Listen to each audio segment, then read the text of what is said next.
pendant que les présidents africains sont là, dans des bus, en train de rire et de manger des arachides. C'est quoi ça?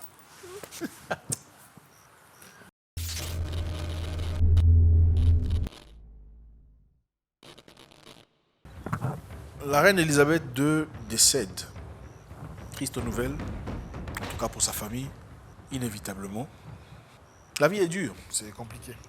Malheureusement, c'est le chemin de tout le monde. À un moment donné, il faut partir. Je pense qu'elle a vécu une vie superbe, à 96 ans d'âge.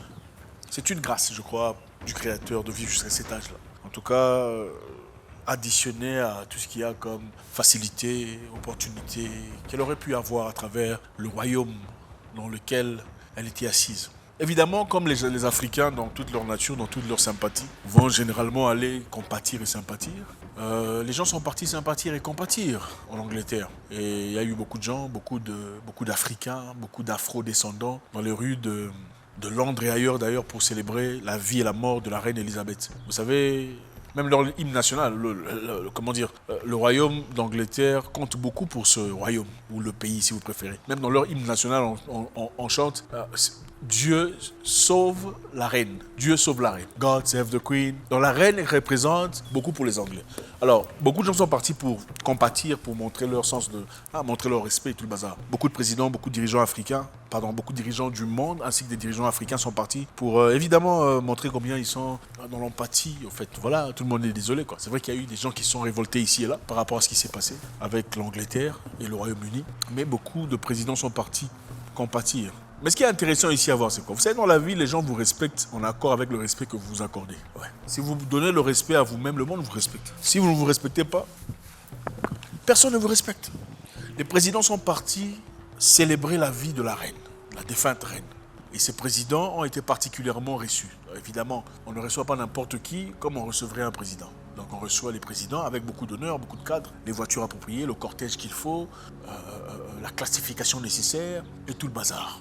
Le président Biden est parti, il a exigé à ce qu'il y ait son cortège, un nombre bien précis de voitures. Des voitures blindées, des gardes de corps et tout le protocole avec le reste. On l'a bien accueilli. Il y a le président européens qui sont venus, qui ont été accueillis avec beaucoup de gloire, beaucoup de compassion, enfin beaucoup de glitz, beaucoup de célébrations, comme il le mérite évidemment en tant que président. Il y a eu des présidents qui sont partis, il y a eu des hommes qui sont partis, il y a des femmes qui sont partis. Il y a le président brésilien d'ailleurs qui est parti, Jair Bolsonaro, un président contesté d'ailleurs dans beaucoup de cas, avec ce qui s'est passé avec l'histoire là comme ça.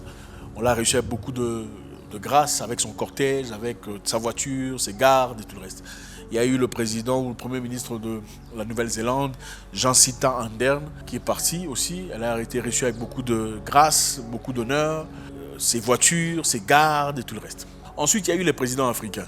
Les présidents africains, vous savez comment ils sont partis? On les a tous mis dans un bus pour aller voir la reine. Les présidents du monde sont chacun venu dans sa voiture, son cortège, c'est tout ça, ses gardes, ses protocoles.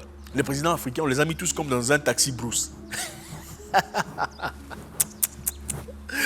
Ah là là. Et puis ils sont là, ils sont contents. Mon cher, c'est bon. Regardez comment ils sont contents. Regardez comment ils sont contents. Regardez comment ils sont contents. Pourquoi? Parce que c'est la mentalité des taxis Bruce. C'est comme ça qu'on fait dans les taxis Bruce. Dans les taxis Bruce, on est en train de discuter, en train d'échanger, en train de parler. Pourquoi? Parce que c'est la mentalité des taxis Bruce. Tu peux quitter... Quelqu'un dit, on peut sortir le singe de la forêt, mais on ne peut pas sortir la forêt du singe.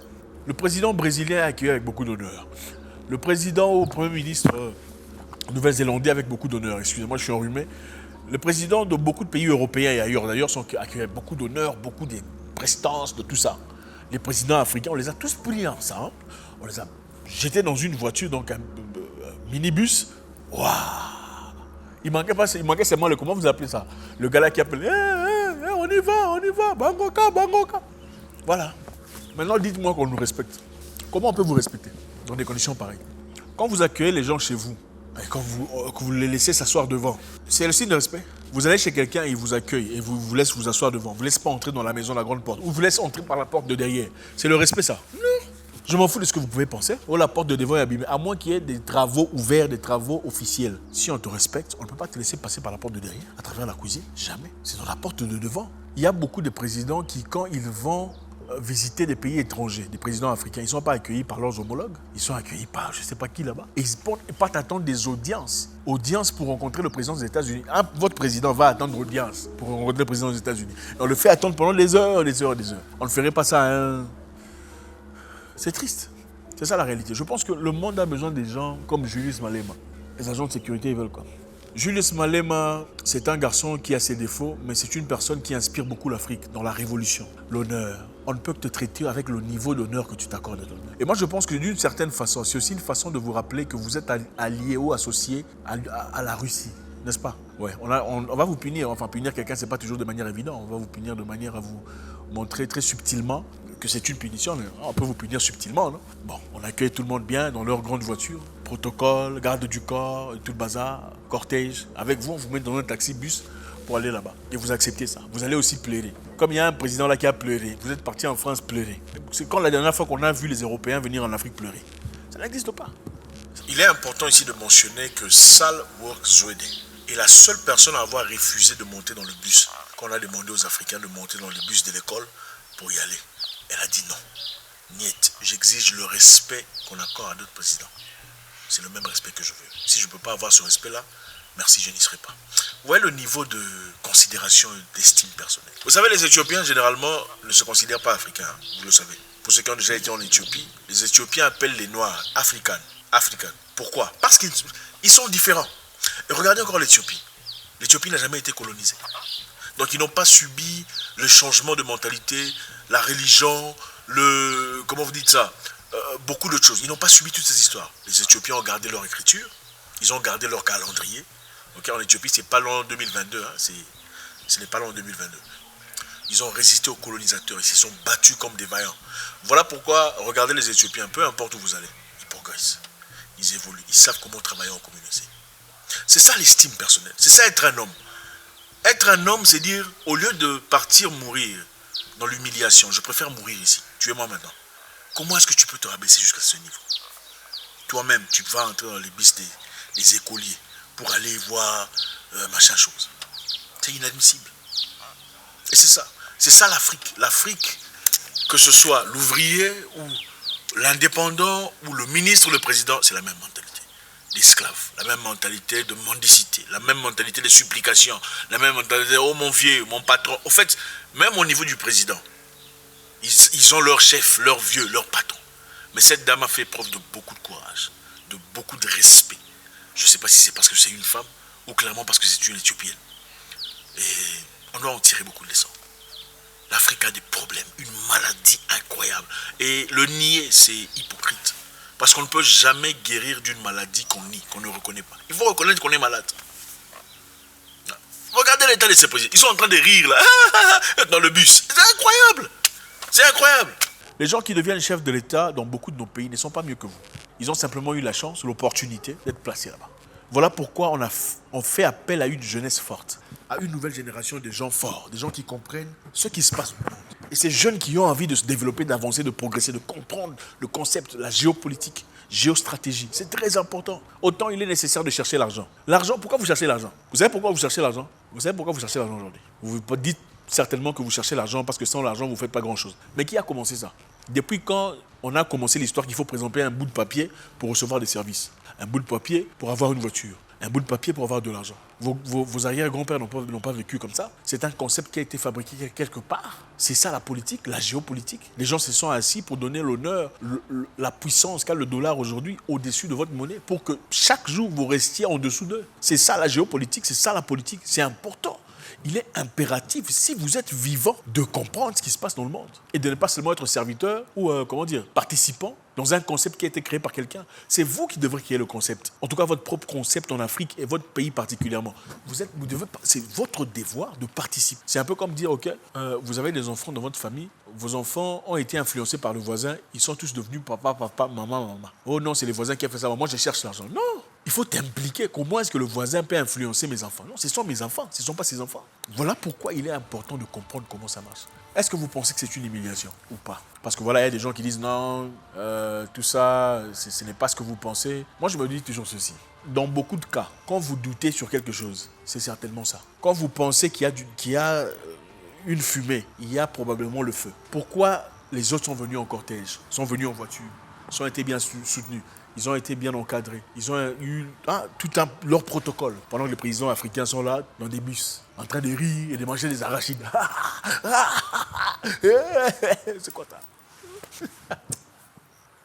Il faut apprendre à se faire respecter. Les gens comme Magoufouli n'ont pas été aimés parce qu'ils savaient comment se faire respecter. Magoufouli, mon président, a fait 5 ans un peu plus au pouvoir. Il n'a jamais foulé le plan de son pied en Europe. Jamais.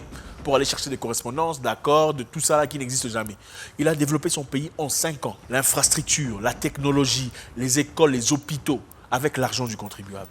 Il n'est pas allé chercher l'argent chez World Bank ou AMF. Il n'a pas fait ça. Ce sont des excuses. Il a fabriqué ce qu'il avait à fabriquer depuis l'argent du pays. L'argent du contribuable du pays. L'argent que les politiciens dépensaient pour faire des voyages abrutis. On a tout coupé. L'argent qu'on dépensait pour faire des... Qu'est-ce qu'il a dit? À partir d'aujourd'hui, si vous voulez aller en France, au nom du gouvernement, ça ne sert à rien d'y aller s'il faut dépenser de l'argent. Voilà pourquoi il y a un ambassadeur là-bas. Okay? Il a encore dit, un politicien ne peut pas aller en première classe en avion. C'est dépenser de l'argent pour rien. La première classe, généralement, c'est 2-3 fois plus que le billet normal. Donc, si vous décollez comme le disait Sankara, vous décollez, vous atterrissez comme le disait Sankara, vous atterrissez aussi comme le font les gens en économie. C'est un homme un peu dérangeant, le président Sankara. Hein? Non, c'est vrai, il vous titille, il pose des questions, quoi. Avec lui, il n'est pas facile de dormir en paix. Il a le tranchant d'une belle jeunesse et le mérite d'un chef d'État totalement dévoué à son peuple. Et moi, j'admire ses qualités qui sont grandes, mais il tranche trop aussi.